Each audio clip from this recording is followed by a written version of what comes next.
Rafael Correa Delgado tiene la gentileza de atendernos en esta mañana, el expresidente de la República. Lo hemos contactado porque, como corresponde, hay que escuchar al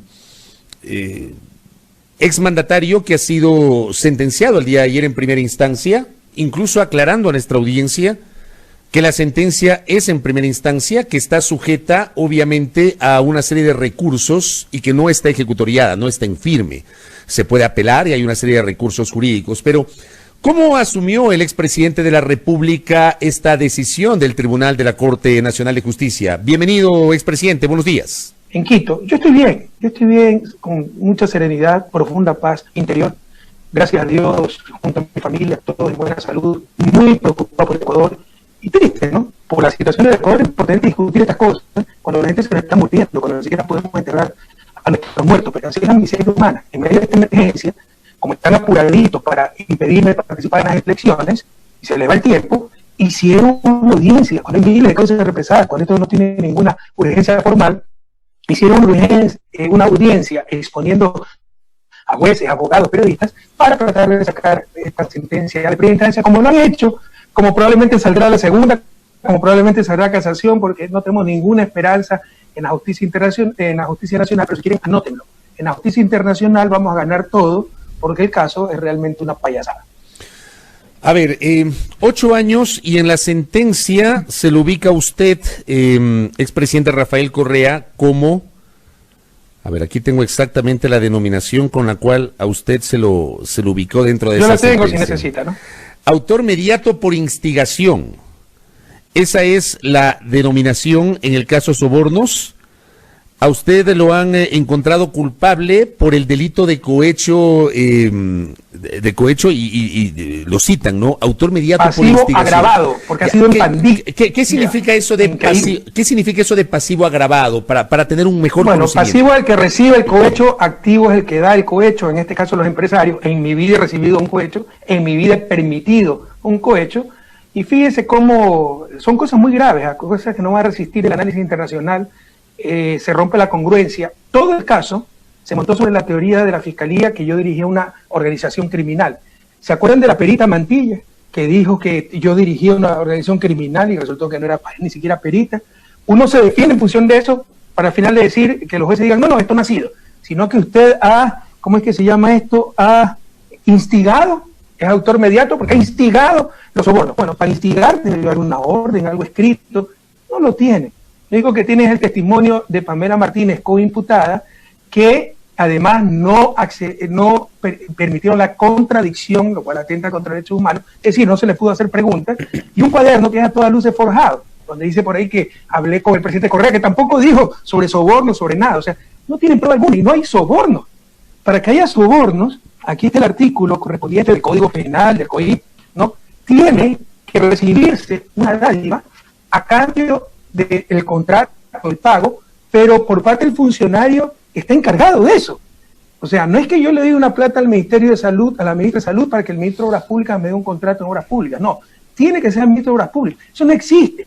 El Servicio de Contratación de Obras del Estado ha reconocido que todo está en orden, no han aceptado esa prueba, como también el Consejo Nacional Electoral ha reconocido que todo está en orden en las cuentas de Alianza País y no lo han aceptado. Entonces, es realmente un completo, es un caso lleno de irregularidades, pero no tenemos ninguna esperanza en la justicia nacional. Tendremos que esperar a cortes internacionales, pero eso toma tiempo.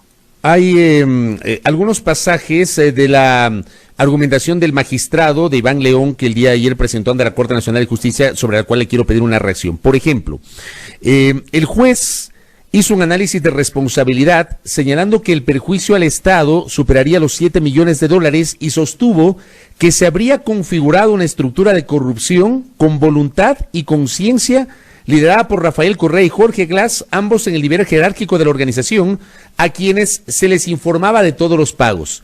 Pregunta directa, presidente Correa. ¿Usted tuvo conocimiento, usted le informaron de pagos para financiamiento de campañas electorales?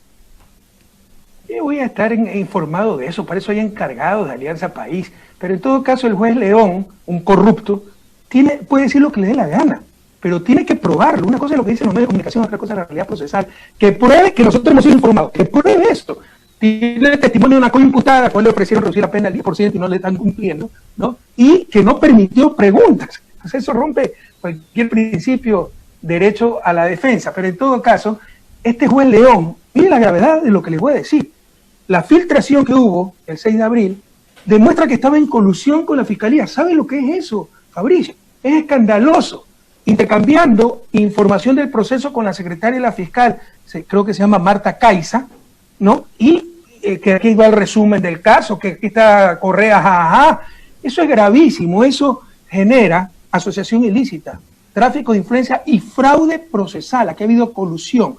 León es un juez temporal, eso también atenta contra los derechos humanos y la Convención Interamericana, nombrado el 12 de febrero a dedo. El 1 de marzo nombran a Marta Caiza, parece que han tenido una relación desde antes, tienen una hija de 8 años, eso no nos interesa. Pero mantienen una relación, ¿no? Intercambio de información, pero sobre el proceso. En otras palabras, a León lo mandan a la Corte Nacional, le cae el caso sobornos y le dicen, te damos este puestito de trabajo, aquí ponemos a Marta Caiza, en Quito mismo y en la Fiscalía, pero tú tienes que condenar a Correa. Es gravísimo, Fabricio, pero todo esto oculta a la prensa, pero a nivel internacional no lo van a poder ocultar. Hay otra parte que también ayer, digamos, llamó la atención, y es el hecho de que el juez o el tribunal no aceptó el concepto de la Fiscalía sobre autoría de dominio de organización. ¿Cómo le cayó esto?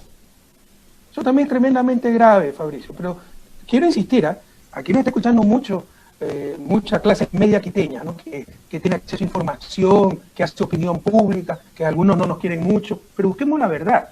Miren lo que nos ha pasado, hemos cosechado 3 años de privilegiar la ineptitud, de callar, de solapar, y aquí están las consecuencias, ya nunca más permitan aquello, ¿no? Cuando había liderazgo le llamaban autoritarismo, cuando hubo reparto le llamaron diálogo, ahí están las consecuencias del reparto, no tenemos quien dirija el estado de esta grave emergencia, pero quiero ratificar, el juez León puede decir lo que le dé la gana, él tiene que probar que yo he sido informado y de cohecho, ¿eh?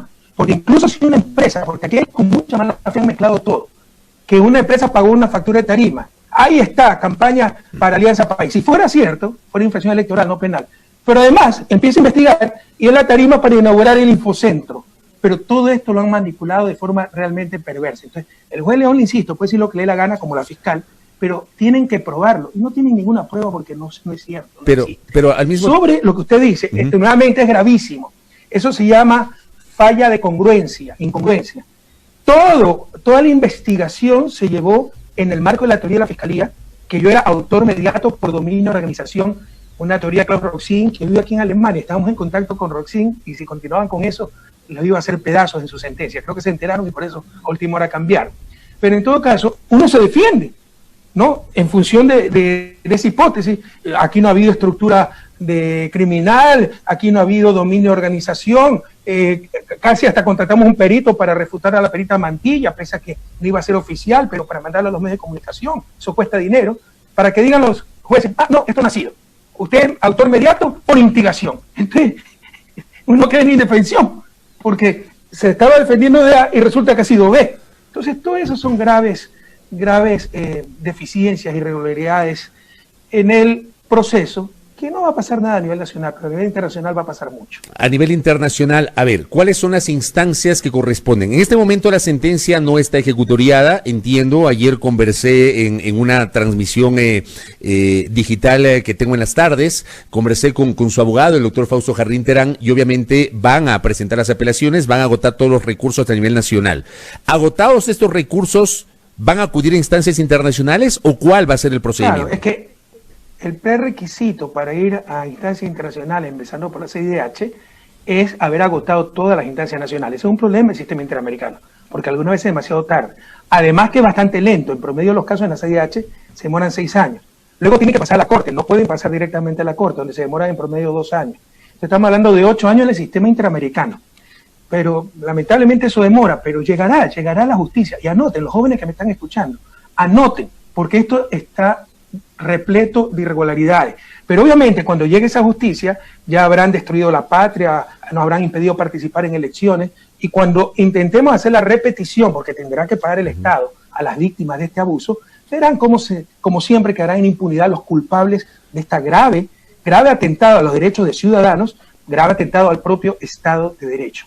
Yo he dicho públicamente, expresidente Correa, públicamente lo he hecho hace mucho tiempo, lo volví a decir hoy, El rol nuestro, el rol del periodista, el rol mío, no es establecer responsabilidades, culpabilidades o inocencias, pero sí he utilizado este micrófono para demandar la necesidad de que se respete el debido proceso, la presunción de inocencia y el derecho a la defensa, que creo son conceptos irrenunciables en el mundo jurídico, no en el Ecuador, sino a nivel planetario. Ahora, hay otro concepto que yo le añado. No es lo que se dice, no es lo que se sabe, sino lo que se puede probar. Con esto le pregunto, las delaciones de Pamela Martínez, de Laura Terán, de José Conceição Santos, ¿no son suficientes para determinar que efectivamente, y le pregunto a usted tiene relación con lo que se le ha denominado la autoría o el liderazgo de esta organización criminal, como señala la sentencia del juez? No conozco a Laura Terán, no conozco a Conceição Santos. Si él ha dado sobornos, ¿por qué no está enjuiciado? Pues Conceição Santos. ¿Por qué no está enjuiciado Odebrecht? Para que haya sobornos, esta es la prueba. Escuche Quito, escuche Ecuador. La prueba es que se demuestre que Perico de los Palotes, teniendo capacidad de pagar o dar un contrato, ¿no?, o hacer algo en función del Estado, al servicio de alguien, recibió dinero para hacer ese algo. Pongamos el ejemplo más sencillo, el ministro de Transporte y Obras Públicas, de parte de la constructora Hidalgo, recibió el pago de $1 millón para obtener el contrato del puente XYZ. Eso no existe, ¿no? Han mezclado todo, han mezclado gastos perfectamente lícitos, no aceptan el informe del Consejo Nacional Electoral que dice que todo está en orden. Mezclaron lo del Fondo Solidario de la Presidencia, que era plata de nuestro propio bolsillo. ¿Se acuerdan los famosos $6.000 en crédito? Ahora ya ni los nombran. Existió ese fondo. Cuando me hicieron poner de jefe de la estructura criminal y dominio de la organización criminal, decían que yo había recibido parte de los sobornos con los $6.000. Ahora ni los nombran, ¿no? Entonces, debe haber ese contrato dado a cambio de dinero por la persona que podía otorgar el contrato, ¿no? No por una asesora que abusivamente pedía plata a nuestras espaldas para una empresa que ni conocía, por la persona que podía dar ese contrato. Eso no existe, no hay soborno, y peor que yo haya conocido, de pagos irregulares, lo que sea. Además, ¿no?, hay pruebas fraguadas, por el amor de Dios. Ese cuaderno es fraguado, ese peritaje fue fraguado, los archivos son fraguados, lo tenemos demostrado con peritaje internacional, con la empresa Adalid de Colombia, no la perita Mantilla con un cursito en México, la segunda empresa más importante en peritajes criminológicos de Colombia, la empresa Adalid, que dice que esos archivos, el famoso arroz verde, lo que publicó La Fuente, que se lo pasaron de Senaín, ¿no?, fueron hackeados en 2016, fueron manipulados hasta el 2018, fueron sembrados en la computadora de Laura Terán. Todo eso demuestra el peritaje, y no lo quisieron aceptar, porque se les derrumba el caso y se van presos ellos. Pero si ellos están seguros que yo soy culpable, en buena hora sí presentan más pruebas.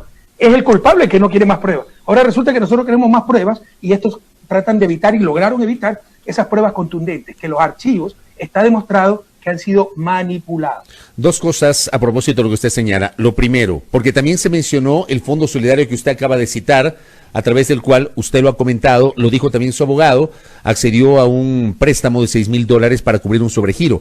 ¿Ese fondo existió? ¿Cómo se lo configuró? Porque dentro del caso, en la corte se dijo que ese fondo nunca existió, por un lado. Y por otra parte, hay una oficina paralela a la presidencia de la República en la que supuestamente tenía sus funciones Pamela Martínez. ¿Usted conocía de esa oficina? Y si conocía, ¿sabía qué hacía ahí Pamela Martínez? Sobre lo primero, ¿sabe por qué? ¿Cómo demuestran que no existe el Fondo Solidario?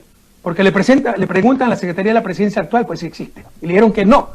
Pero eso es ya fuera de toda duda. Yo le puedo presentar 50 funcionarios que le pueden dar fe cómo aportaban o que sabían del fondo, mi secretaria, mi asistente, ¿no? La propia Pamela Martínez lo ha reconocido. La propia perita, recuerden que se le grabó la entrevista con Alexis Mera y dice, sí, yo ya he verificado, todo el mundo me ha dicho que existía ese fondo.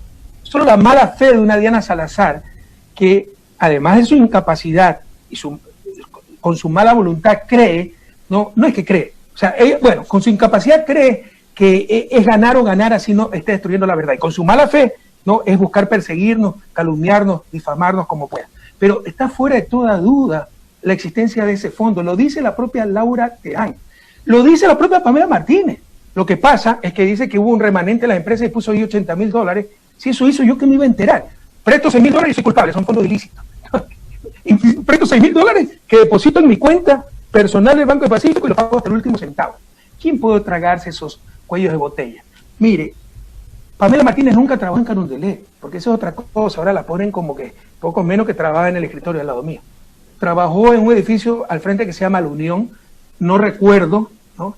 No conozco que cuando se cambió esa oficina, no sabía que existía, no conozco el edificio, ¿no? Peor las actividades que ahí se iban a desarrollar, pero en principio, ¿no? Eso debió ser para apoyar las actividades que tenía como funcionaria la presidencia. Ella misma lo declaró. Después del 30S, ella estaba encargada de la atención al público, nos llegaban decenas de cartas por día y queríamos atender a todos personalizadamente. De eso se encargaba Pamela Martínez, además de los gastos del Fondo de Solidaridad, para ayudar al niño que quería una computadora y era buen alumno y sus padres no tenían plata, que la operación experimental de médula, cosas así. En todo caso,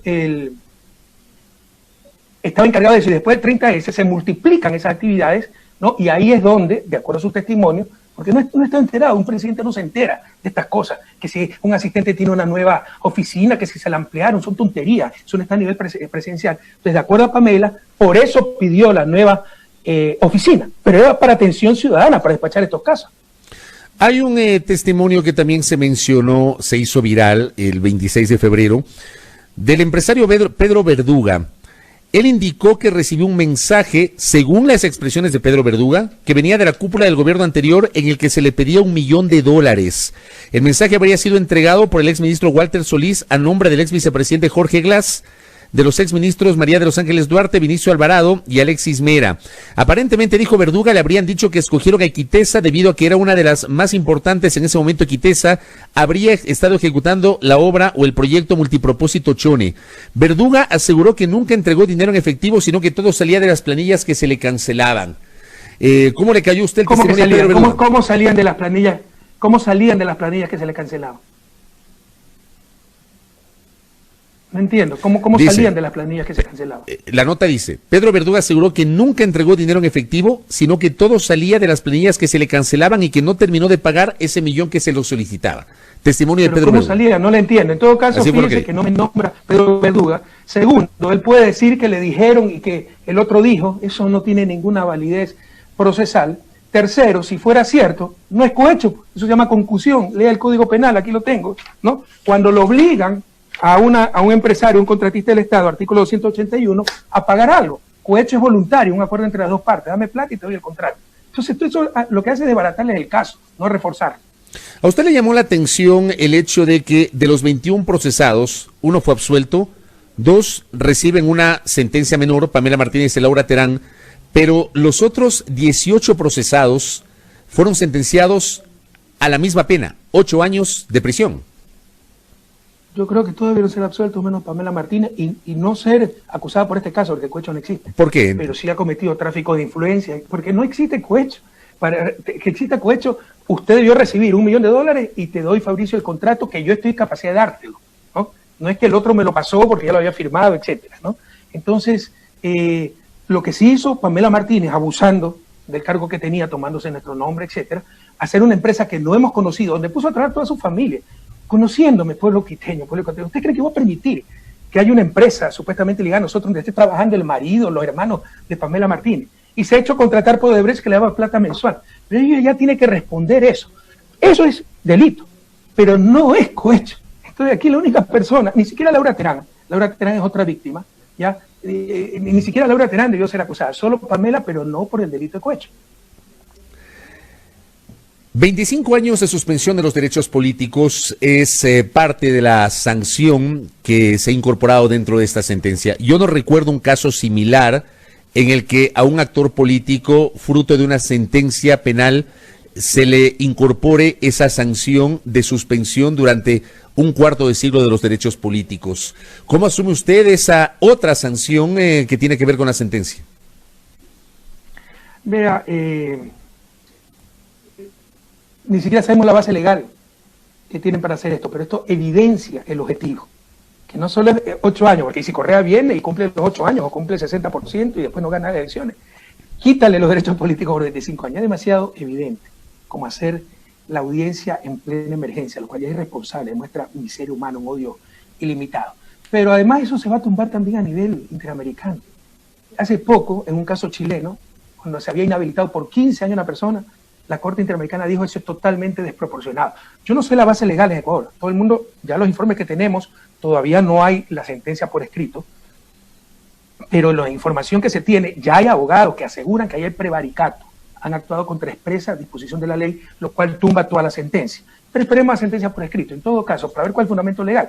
Pero a nivel interamericano eso no va a tener, no va a resistir ningún análisis, porque acaban de, precisamente, un caso similar, tumbar una sentencia en Chile que inhabilitaba a una persona por 15 años en sus derechos políticos y dijeron que era desproporcionado. Imagínense 25 años, una barbaridad. Ahora, insisto, las sentencias en primera instancia deben pasar una serie de recursos.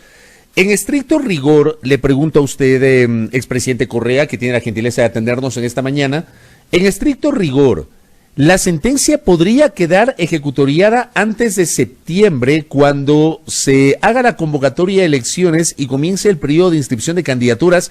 Y le hago esta pregunta porque esto también ha sido parte del proceso. Muchos consideran que todo este apuro para que se genere la sentencia, inclusive esta ha sido la única audiencia que se ha reinstalado en estas horas, lo comenté hace minutos, lo cual ha llamado la atención a todos, no solamente a mí, sino a mucha gente llamó la atención el hecho de que solamente se haya convocado la reinstalación de esta audiencia en medio de la emergencia sanitaria que estamos viviendo.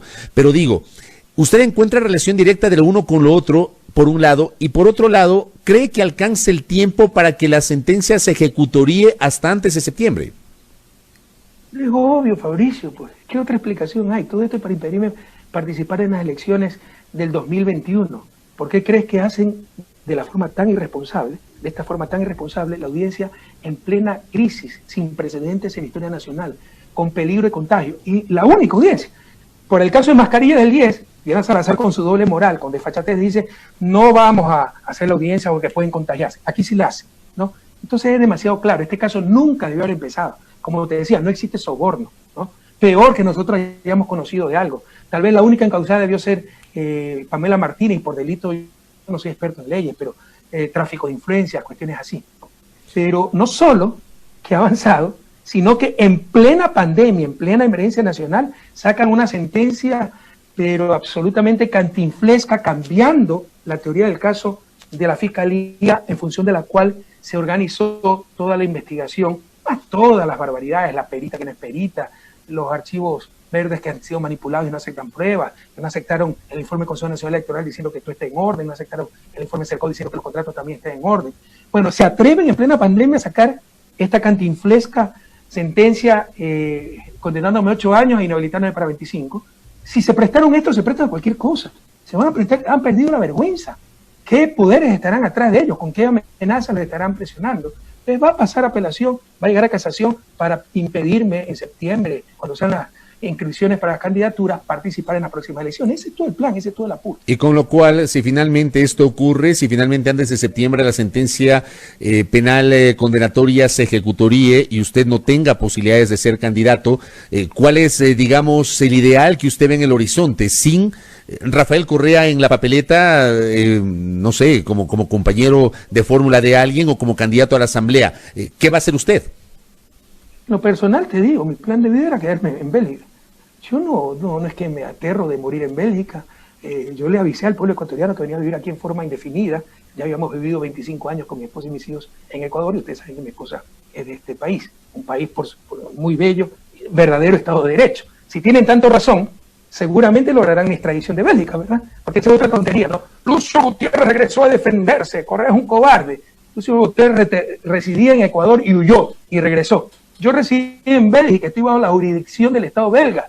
Entonces, si es tan potente y tan creíble el caso y el sistema de justicia, pidan pues la extradición, pidan la cooperación penal, y verán cómo un verdadero Estado de Derecho responde a estas cantinfladas. Usted tiene también la nacionalidad belga. Gran daño.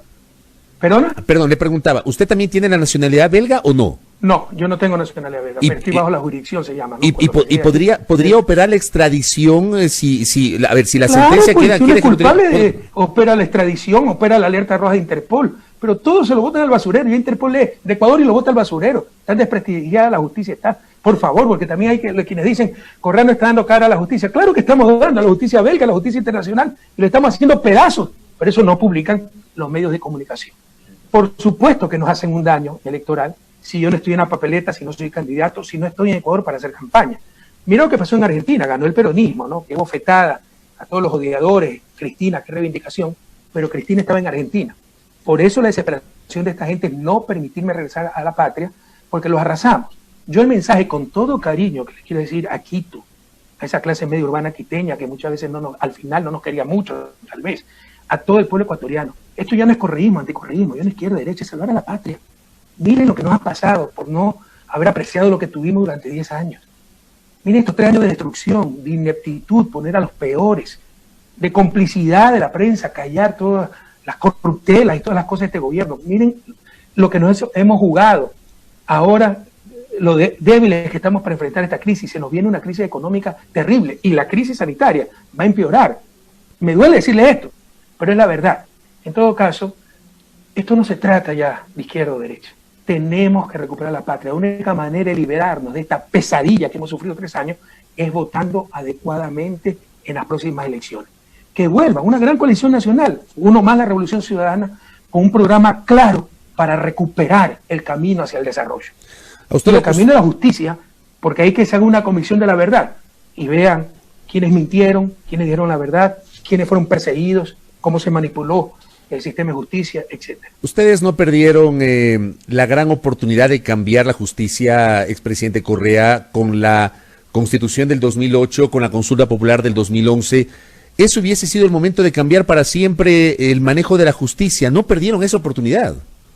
Pero lo cambiamos, para siempre no, eso no es tan fácil. Por ejemplo, ¿cuánto avanzamos en 10 años? Fuimos los campeones regionales de disminución de la pobreza, disminución de inequidad, los sistemas educativos que mejor avanzaban, el sistema de salud que más avanzaba, pasamos de ser un país de renta baja a renta media de acuerdo al Banco Mundial, de desarrollo humano medio a desarrollo humano alto de acuerdo a las Naciones Unidas. Pero 10 años es muy poco para que esos procesos sean irreversibles. En justicia se avanzó muchísimo, no es que me lo contaron, lo vi. Venían delegaciones de Uruguay, el país de desarrollo relativo más alto de toda América Latina, a ver el proceso ecuatoriano. Comisiones de Perú, a ver el proceso ecuatoriano. Invertimos en infraestructura, en tecnología, reformamos los códigos, aumentamos jueces, fiscales, aumentamos defensores públicos. La gente ganaba por mérito, que si alguien hizo trampa que lo denuncie, pero no era una política de gobierno. Yo no conozco a ningún juez, ya los cambiaron, pero no conocía a ningún juez de la Corte Nacional. Tú preguntas, Fabricio, el público que nos escucha, pregunte a los jueces de la Corte Nacional a quién conocía yo. Pero supuestamente yo manejaba toda la justicia. Pero a ver, hagamos lo que sí me sorprendió, perdón. Hagamos también un ejercicio de admisión. Pero déjame acabar la idea. Ya, okay, lo que a mí se me sorprendió es bueno, aquí viene la autocrítica, que tanto les gusta esa palabreja. La fragilidad del proceso. Porque cuando ganan, puestos por concurso de merecimiento, no le den favores a nadie. Pero nos traiciona Lenín Moreno, empieza a presionar junto con la prensa y muchísimos jueces se doblegaron. Y un juez honesto no es el que hace lo correcto cuando no tengo ninguna presión. Un juez honesto es el que hace lo correcto incluso jugándose la vida. Lo mismo los políticos, dicho sepa. Usted nos dice, no conocía a ningún juez, pero sí conocía a los fiscales durante esa década, presidente Correa. ¿Qué fiscal?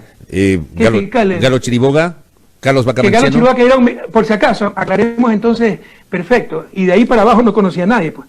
Pero en todo caso, aclaremos en tuertos de la historia. Dijeron que Galo Chiriboga era mi tío. Averigüe pues si es mi tío, pero es una verdad absoluta. Entonces así nos mintieron durante tantos años. Claro que el fiscal, si era público y notorio que habíamos sido miembros del gabinete de Alfredo Palacio, había sido un embajador de España, claro que lo conocía, claro que conocía a Carlos Vaca, pero ahí para abajo yo no tenía nada que ver con en este caso la fiscalía, por si acaso, el fiscal General Attorney de Estados Unidos lo designa directamente el presidente. John F. Kennedy tenía de General Attorney a su hermano.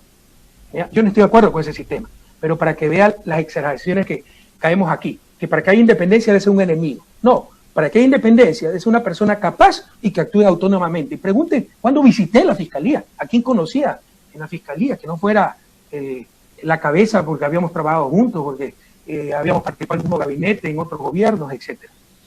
Y los jueces, pero volvamos a los jueces, que es lo más importante. Usted pregunte, haga la investigación. Pueblo de Quito, para ya quitarnos la venda, 3 años engañados. Hagan la investigación a quién yo conocía la Corte Nacional, que no fuera Carlos Ramírez, que fue el presidente y se jubiló. Luego vino Paulina Aguirre, que no la conozco. Pregúntale a Paulina Aguirre, de ahí para abajo, ¿a quién conozco? Nadie. Pero manejábamos la justicia. Voy en la parte final de esta entrevista con el expresidente Rafael Correa. Ayer, dentro de la lectura de la resolución del dictamen, se lo acusa de cohecho pasivo propio agravado, pero también se abre la posibilidad de otros eventuales delitos como lavado de activos y peculado. Esto a uno le podría invitar a pensar de que podrían abrirse otros procesos en contra de usted y los otros encausados por estos delitos, lavado de activos y peculado. Ese es el plan, pero no sé en este caso, o sea, ya no me sorprende nada, ya vi el burro volando, solo me falta ver la manada. Pero no sé cómo me podría involucrar en esto, pues, a no ser que los $6,000 lo he utilizado para lavar dinero. O sea, si yo no he manejado 20 centavos, me dicen instigador, me dijeron autor mediato, pero si no he manejado 20 centavos, ¿cómo puede haber lavado dinero contra mí o cómo puede haber peculado? O sea, no veo cómo, pero cualquier cosa es posible. Pero usted tiene razón, eso deja la puerta abierta para seguir persiguiendo. Correcto. Ya habrá tiempo de seguir hablando con Rafael Correa en el horizonte sobre los temas políticos, porque claro, tenemos a la vuelta de la esquina el proceso electoral. Por cierto, antes de que me olvide, sí quisiera una reacción suya sobre esta posibilidad planteada hace 3 semanas por la presidenta del Consejo Nacional Electoral, Diana Tamaín, de que se evalúe un aplazamiento de las elecciones del próximo año. ¿Cómo le cayó esa propuesta a usted? Sorprendido, me parece gravísimo, y ven la alteración de valores, ¿no? Que un país democrático, lo primero que se haga es proponer la suspensión de elecciones que son para después de un año. No hay problema, se puede proponer eso muy suelto de hueso, pero no pagar la deuda externa, eso sí es imposible, hay que pagarla. Creo que tenemos alterados los valores. Mucho más sencillo era dejar de pagar la deuda externa y ahorrar 324 millones como el primer pago. Hay 4.000 millones más todavía para pagar este año y no hay que pagarlos, hay que redestinarlos a la emergencia. Que dice ahorrar 145 millones que no existen todavía para elecciones que van a ser después de un año. Pero así nos engañan, o sea, lo vemos como natural, que no se paguen sueldos y salarios, que se atrase los pagos de la gente, se despida gente, porque es que no hay plata, que se suspendan elecciones, pero es imposible, porque es atentar contra las leyes físicas, las leyes de Dios, las leyes de naturaleza, dejar de pagar deuda externa. Eso es pura ideología, eso es pura política, esos son puros intereses creados. Saquémonos la venda de los ojos, por favor, pueblo ecuatoriano. Correcto. Presidente Correa, gracias por el tiempo, por habernos atendido. Queríamos generar una reacción de primera mano con usted.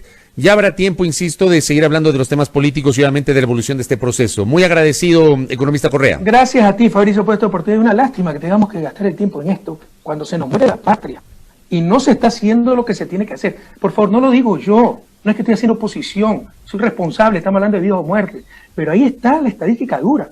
Ecuador es el país que peor ha manejado esta crisis, somos los que más muertos per cápita tenemos, y esto va a ir creciendo, porque ya no se hizo lo que se tenía que hacer en las semanas anteriores. Y además se nos viene el gravísimo problema económico.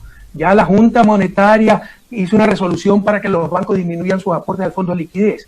Eso que dijeron que no teníamos. En verdad tenemos 3.000 millones de fondos de liquidez para respaldar a la banca, con dinero de la propia banca. Eso lo hicimos nosotros en la Revolución Ciudadana. Bueno, están volando por lo menos $1.000 millones con una reforma que hizo la resolución de Junta Monetaria. Se nos viene una crisis muy grave y el gobierno no está haciendo absolutamente nada. Ojalá hubiéramos tenido tiempo para hablar de estas cosas tan importantes, pero mi abrazo solidario a la gente que está sufriendo tanto, a los que han perdido seres queridos, a los que están en sus casas pasando penurias, a los que arriesgan sus vidas por salvar las nuestras, mi gratitud, los médicos, los militares, los policías, y muchas gracias a ti, Fabricio, y a la audiencia que nos escuchó por darme esta oportunidad de expresarme. Gracias al economista Rafael Correa por habernos atendido.